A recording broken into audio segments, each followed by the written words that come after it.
Bharatiya Janata party ने सरकार के 3 साल के शासनकाल को कुशासन की संज्ञा दी है और इसके खिलाफ ब्लैक पेपर जारी किया है। इसमें बेरोजगारी, ठप विकास, भ्रष्टाचार और बदहाल कानून व्यवस्था समेत कई मुद्दों पर सरकार को घेरा गया है।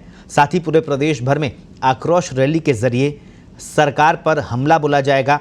बैठक के बाद उपनेता प्रतिपक्ष राजेंद्र राठौड़ ने प्रेस वार्ता में कहा कि जेईसीसी में भाजपा की प्रदेश कार्य समिति की बैठक के पहले दिन सरकार के खिलाफ आंदोलन की रणनीति बनाई गई। उपनेता प्रतिपक्ष राजेंद्र राठौड़ ने राजनीतिक प्रस्ताव रखा।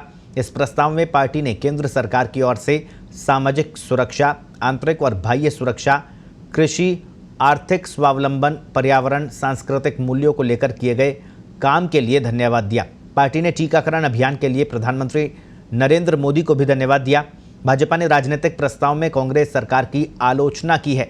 इस मौके पर राठौड़ ने कहा कि कल होने वाले कार्यक्रम के बाद यदि कोरोना बढ़ता है तो इसके लिए राज्य सरकार ही जिम्मेदार होगी।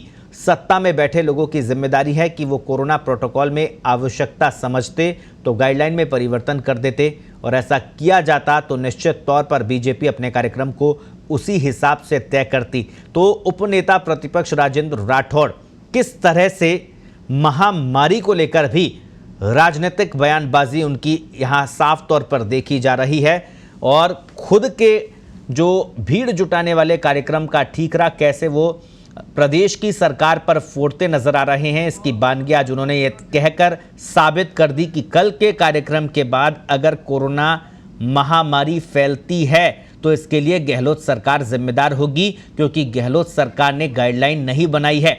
अब राजेंद्र राठौड़ से ये सवाल पूछना बेहद ज़रूरी है कि विपक्ष के तौर पर आम जनता के हित में, आम जनता की सेहत को ध्यान में रखते हुए उनकी क्या जिम्मेदारी है।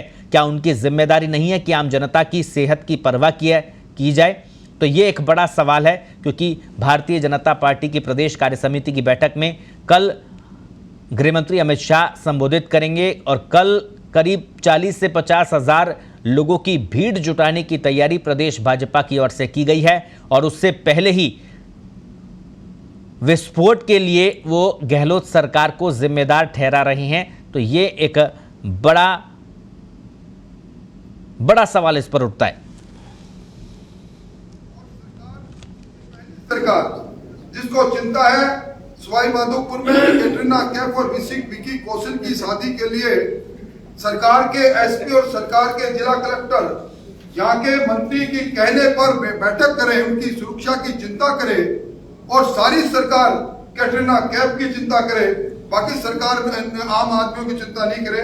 इन सारी बातों को लेकर राजस्थान अब नेशनल क्राइम ब्यूरो की रिपोर्ट के अनुसार दुष्कर्म पर 1 नंबर पर, भ्रष्टाचार में 1 नंबर पर, साइबर क्राइम में 1 नंबर पर, बच्चों की तस्करी में 1 नंबर पर, बेरोजगारी से आत्महत्या करने वालों में 1 नंबर पर, बेरोजगारी में 2 नंबर पर। इन सारी बातों को लेकर ये एक राजनीतिक प्रस्ताव जिसकी कॉपी हम आपको दे रहे हैं, हमने पारित किया है और साथ ही आज ये संकल्प लिया है कि इन आधार पर हम एक ब्लैक पेपर जारी कर रहे हैं अभी आपके सामने, और ब्लैक पेपर के बाद इन मुद्दों को लेकर हम कड़ा जन संघर्ष करेंगे, ईंट से ईंट बजाएंगे और कैटरीना कैफ और विकी कौशल की चिंता करने वाले सरकार को मजबूर करेंगे। तो वो राजस्थान के गरीब किसान की चिंता करे, बेरोजगार की चिंता करे, कानून व्यवस्था की चिंता करे।